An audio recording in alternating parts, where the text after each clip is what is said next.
बिस्मिल्लाहिर्रहमानिर्रहीम, अस्सलाम वालेकुम। मैं हूं आपका मेज़बान शफ़क़त अली। आज की इस वीडियो में हम आपको बताएंगे कि अपोजिशन रहनुमा बाहम दस्तो गिरेबां PDM के इस इत्तेहाद को वज़ीर आज़म इमरान ख़ान ने लक्की रानी सर्कस का नाम दिया था और कुछ हुकूमती जमात के अरकान ने इसको भानमती के कुंबे का नाम भी दिया था। अब अपोजिशन के ये तमाम अरकान सच साबित करने पर तुले हुए हैं अपनी हरकतों की वजह से और अपने इख्तलाफात की वजह से। कल PDM का इजलास हुआ, उस इजलास में मौलाना फजलुर रहमान, शाहिद खाकान अब्बासी, आसिफ अली जरदारी ने शिरकत की और इस इजलास के अंदर तू तकार से बात बढ़कर एक दूसरे के गिरेबानों तक जा पहुंची, एक दूसरे पर इल्ज़ाम तराशी पर जा पहुंची और नवाज शरीफ जो बयानिया लेकर जो पाकिस्तान मुखालिफ एक सोच और साजिश को लेकर चले थे और वो पाकिस्तान की अफवाज में जिस तरह से बगावत करवाना चाहते थे, उनके इस मंसूबे से तमाम अपोजिशन जमातें, तमाम रहनुमा पीछे हटते हुए नज़र आ रहे हैं और वाज़ेह तौर पर नवाज शरीफ और मरियम नवाज़ इस वक्त पाकिस्तान की तमाम सियासी जमातों में और ख़ुसूसन अपोजिशन के तमाम रहनुमाओं के इस हजूम में और PDM में बिल्कुल अकेले रह चुके हैं। कल के इजलास की अंदरूनी कहानी मैं आपके साथ शेयर करूँगा।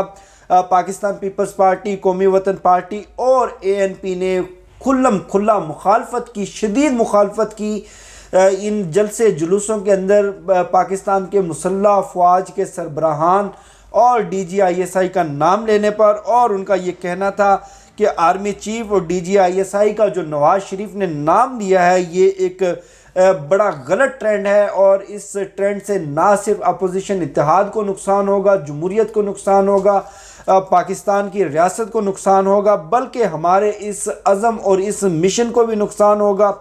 और तमाम अरकान को, तमाम पार्टियों को इस तरह के बयानबाजी से और सरबराहान के नाम लेने से गुरेज करना चाहिए। फजलुर रहमान ने कहा कि अपोजिशन जमातें ज़ाती मौक़िफ़ की बजाय मुश्तरका मौक़िफ़ और बयानिया अख्तियार करें।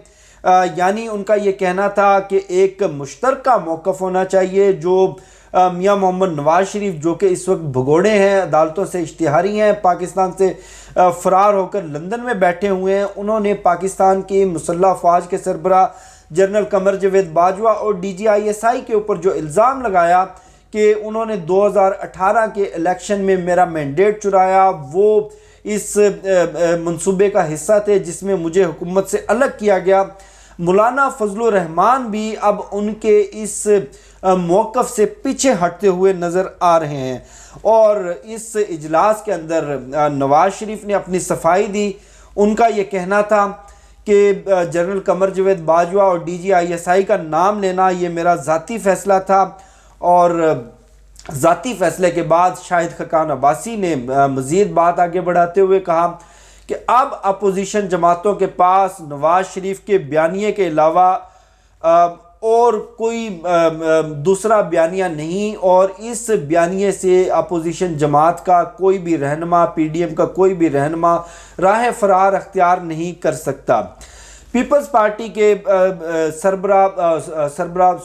पीपल्स पार्टी के रहनुमा और साबिक वज़ीर आज़म राजा परवेज़ अशरफ का इस पर यह कहना था कि हम APC के फ़ैसलों के पाबंद हैं। यानी कि जो फ़ैसले APC में हुए, जिसकी बुनियाद पर PDM बनी, अगर PDM में APC के फ़ैसलों से हटकर मज़ीद कोई फ़ैसले लिए जाते हैं तो उसके लिए ज़रूरी है कि एक नई APC बुलाई जाए, नया एजेंडा सेट किया जाए। उस नए एजेंडे पे जो जो सियासी जमातें इत्तफाक करेंगी वो इत्तेहाद में शामिल रहें, जो इत्तफाक नहीं करना चाहती वो अलग हो जाएं। उसके बाद मौलाना फजलुर रहमान ने असम्बलियों से इस्तीफ़े देने का ऑप्शन दिया, लॉन्ग मार्च का ऑप्शन दिया, इस्लामाबाद का घेराव करने का ऑप्शन दिया, धरने देने का ऑप्शन दिया, जिसको अवामी नेशनल पार्टी और पाकिस्तान पीपल्स पार्टी ने इस ऑप्शन की सख्ती से मुखालफत की और उन्होंने कहा कि इस तरह के किसी भी अमल से, इस तरह के किसी भी ऑप्शन को इस्तेमाल करने से, असम्बलियों से इस्तीफ़े देने से पाकिस्तान में जमहूरियत डीरेल हो सकती है, जमहूरियत कमज़ोर हो सकती है। हमें इस निज़ाम को, इस सिस्टम को लेकर चलना चाहिए, सिस्टम को डीरेल नहीं होने देना चाहिए। अब ये था अपोजिशन के कल के उस लक्की रानी सर्कस का सारा अंदरूनी अहवाल। इस अहवाल से आप अंदाज़ा करें कि पीपल्स पार्टी कहाँ खड़ी है, नवाज शरीफ कहाँ खड़ा है, शाहिद खकान अब्बासी कहाँ खड़े हैं, मौलाना फजलुर रहमान कहाँ खड़ा है और अवामी नेशनल पार्टी और दीगर जमातें कहाँ खड़ी हैं। अब जिन जिन जमातों के इस निज़ाम में, इस सिस्टम में, इस सेटअप में स्टेक्स लगे हुए हैं, जिनके इंटरेस्ट हैं, वो किसी सूरत भी नवाज शरीफ के इस बयानिए को और नवाज शरीफ के इस मिशन को साथ लेकर नहीं चल सकते। अब आ जाते हैं शहबाज शरीफ साहब।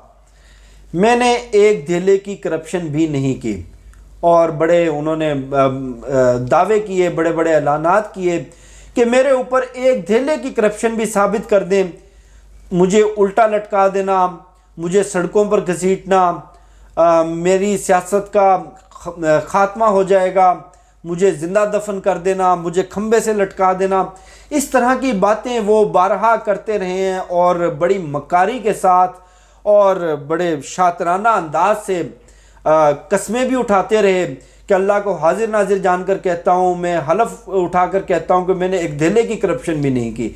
वाकई वो सच कहते हैं, करप्शन उन्होंने एक धेले की भी नहीं की, करप्शन उन्होंने करोड़ों अरबों रुपए की है।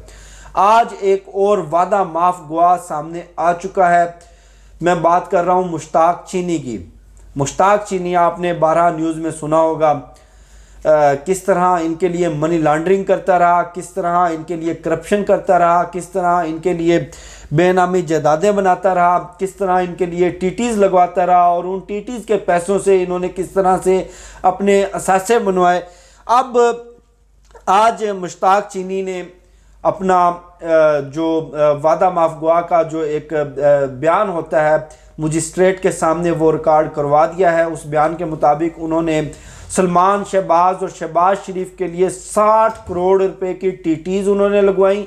60 करोड़ रुपया उन्होंने मनी लॉन्ड्रिंग के ज़रिए पाकिस्तान से बाहर भिजवाया और बाहर से टीटीज़ के ज़रिए वापस इनके अकाउंट्स में वो पैसा भेजा गया और उस पैसे से इनके पूरे टब्बर ने, इनके सारे ख़ानदान ने जायदादें खरीदी। अब पे दर पे वादा माफ गुआ सामने आ रहे हैं और इंशाल्लाह उम्मीद है कि इन गुआहियों के बाद ये अपने सियासी अंजाम तक पहुँचेंगे। अब अंजाम करीब देखकर शहबाज शरीफ की कमर का दर्द जाग गया। इनकी कमर का दर्द इक़्तिदार के 12 सालों में कभी नहीं जागा। इनकी कमर का दर्द इक़्तिदार के मज़े लूटते हुए नहीं जागा। इनकी कमर का दर्द टीटीज़ लगवाते हुए नहीं जागा। इनकी कमर का दर्द मनी लॉन्ड्रिंग करते हुए नहीं जागा। इनकी कमर का दर्द अरबों खरबों के असासे बनाते हुए नहीं जागा। 4 दिन जेल में क्या गुजारने पड़े कि इनको ऐसी ऐसी बीमारियां, एक बड़ा भाई उसकी प्लेटलेट्स का कोई मसला बन गया था, वो दवाई लेने के लिए लंदन गया, अभी तक वापस ना आया। इसी तरह राबिया इमरान मफरूर, सलमान शहबाज मफरूर, इसहाक डार मफरूर, हमज़ा तो चले गिरफ़्तार है और दोनों जो बबलू डब्लू में हमेशा उनका नाम भूल जाता हूँ, हसन और हुसैन, नवाज़ मफरूर, आधे से ज़्यादा टब्बर मफरूर। और शहबाज शरीफ भी बिल्कुल बड़े भाई की रविश पे चलते हुए उन्होंने भी पहले बीमारी का ड्रामा रचाया था। बीमारी शिद्दत अख्तियार करती रही, उनके प्लेटलेट्स बिल्कुल मरने के करीब जब आ गए तो उसके बाद उनको लंदन भेजा गया।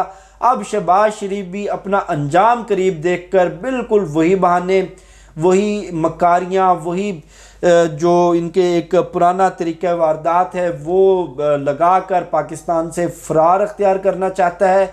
इंशाल्लाह अब मज़ीद इनके किसी भी माफिया के किसी भी रुकन को पाकिस्तान से भागने का मौका नहीं दिया जाएगा और इनको इनके मंतकी अंजाम तक पहुंचाया जाएगा। ये थी आज की अहम तफसीलात जो मैंने आपके साथ शेयर की। मुझे शफ़क़त अली को दीजिए इजाज़त। इंशाल्लाह फिर नेक्स्ट वीडियो में मुलाकात होगी। पाकिस्तान जिंदाबाद।